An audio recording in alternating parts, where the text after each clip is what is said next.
Baik, terima kasih kembali kepada yang bagi Datuk. Mungkin itu soalan terakhir Datuk, Ya, okey. ataupun nak raikan Terima satu kasih soalan banyak. lagi.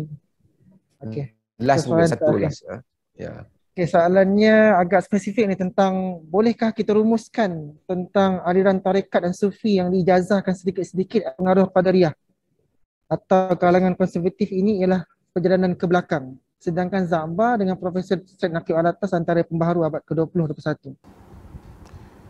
Apa yang perlu, saya tidak mau takmimkan atau generalizekan semua.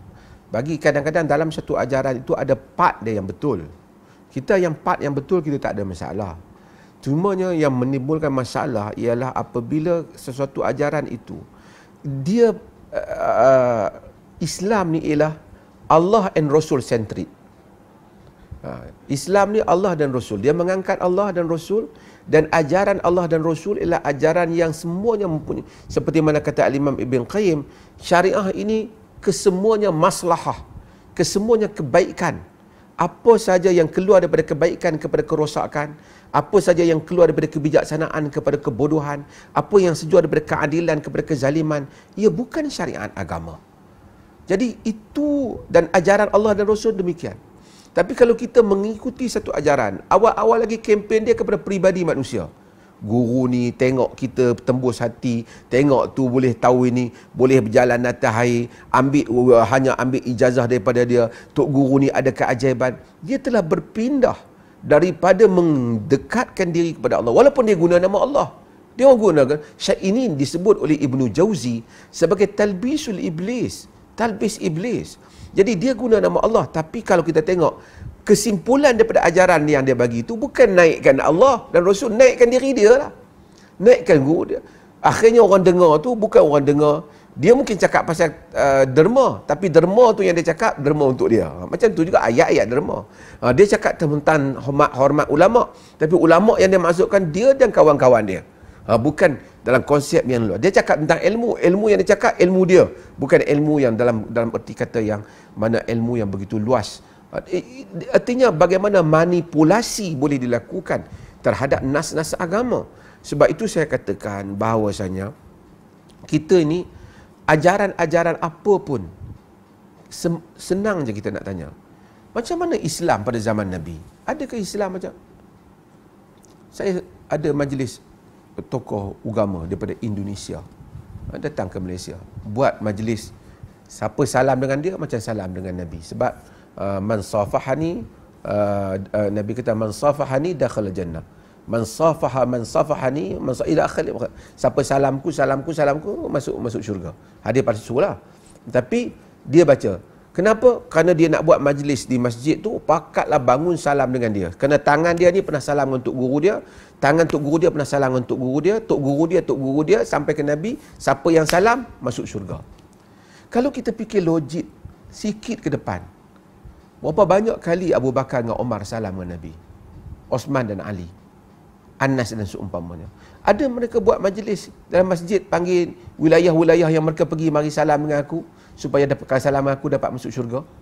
Ataupun mereka menegaskan syurga itu diperolehi dengan usaha, dengan perjuangan, dengan membangunkan umat, dengan melakukan islah, baik untuk diri sendiri dengan Tuhan, baik untuk diri sendiri dengan umat manusia dan alam keseluruhan yang Tuhan jadikan. Hablum minallah wa hablum minan nas.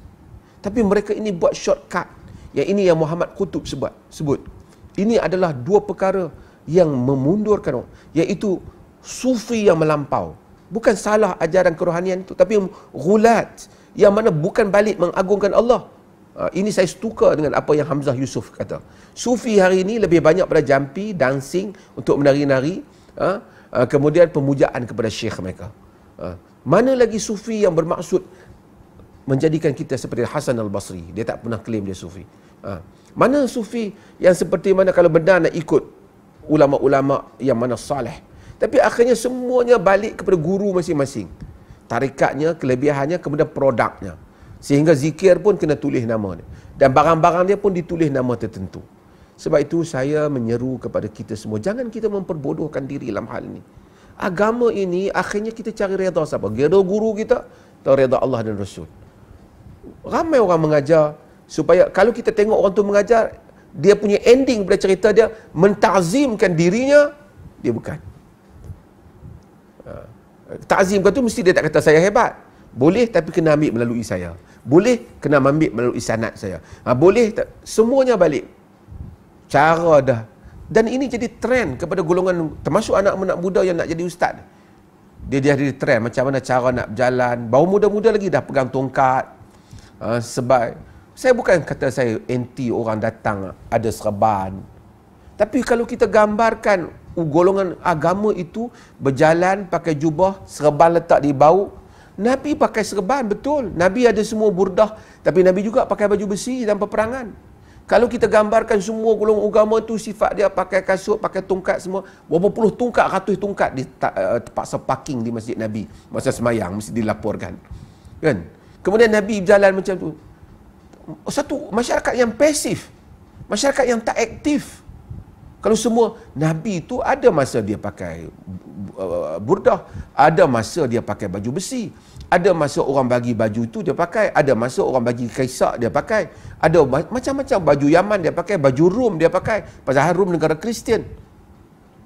Kerana dia satu masyarakat yang bergerak. Tapi kita cuba gambarkan Islam ni satu jadi kelompok, ramai-ramai jalan, pegang tongkat, tak peduli tentang hal dunia ni. Yang penting hari-hari fikir nak minum bekas air Tok Guru, nak makan bekas habis Tok Guru. Agama apa ini yang sedang kita hidupkan? Kalau kita biarkan, dia sudah jadi fenomena kadang-kadang. Dan Tok Guru tu muda-muda lagi, dia orang enjoy dengan pengikut-pengikut seperti ini. Jadi cult yang lebih teruk lagi pada zaman Hamka, zaman Za'bar, yang akhirnya kita memang akan memundurkan masyarakat Muslim kita. Orang lain melangkah ke hadapan, kemudian kita tengok hari demi hari kita akan melangkah ke belakang.